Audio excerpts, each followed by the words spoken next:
сәлеметсің бе балақай? Қалайсың? Ал бүгін мен саған қарлығаш пен Дәуіт жайлы ертегі айтпақшымын. Ертегі тыңдауға дайын болсаң, онда бастайық. Қане экранға жақында. Мен бастаймын. Бір қарлығаш жардың қуысына ұя салып өмір сүріпті. Ол ұяда қанаты қатпаған балапандары анасы азық іздеуге кеткенде тағатсыздана күтіп отырады екен. Бір күні балапандарды жемекші болып, қарлығаштың ұясына жауыз жылан өрмелеп шығып бара жатады.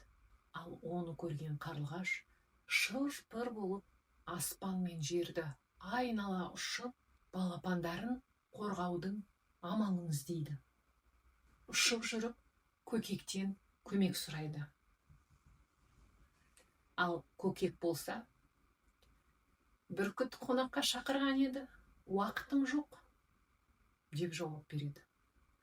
Одан шығып қарғаға барса, қарқ, мен үйленгелі жатырмын, мазамда алма, деп қарға жауап береді. Ешкімнен көмек болмай, қарлығаштың амалы таусылып, шырылдап, ұясына қарай ұшып келе жатады. Оны көрген Дәуіт: «Достым, неге зарлайсың?» деп сұрайды. Сонда қарлығаш: «Жауыз жылан балапандарымды жемекші болып, ұяға өрмелеп жетіп қалды. Не істерімді білмей, содан зарлаймын», деп қарлығаш көзінің жасын төгіп жібереді.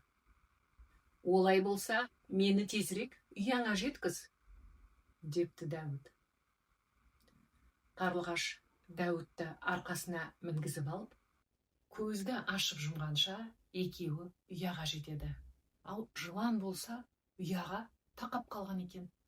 Дәуіт пен қарлығаш бір сәтке ғана кешіксе, жылан балапандарды жеп, өзі сол ұяда масайрап, тынығып жатпақшы екен.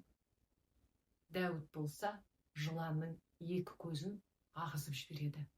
Жауыз жылан жерге сылқ етіп құлап, мерт болады. Сөйтіп, Дәуіт жауыз жыланды жеңіп, қарлығаштың балапандарын аман сақтап қалған екен. Дәуіттің ерлігіне сүйсінген қарлығаш онымен айнымас дос болып, содан бері талай заман өтсе де, екеуі бір ұяда тұрып жатқан көрінеді. Менің ертегім ұнады ма, балақай? Достықтың қасиеті осында екен.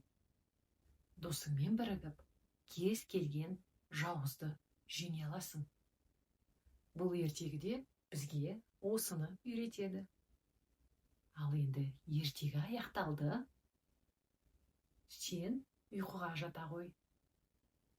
Келесі кездескенше сау бол.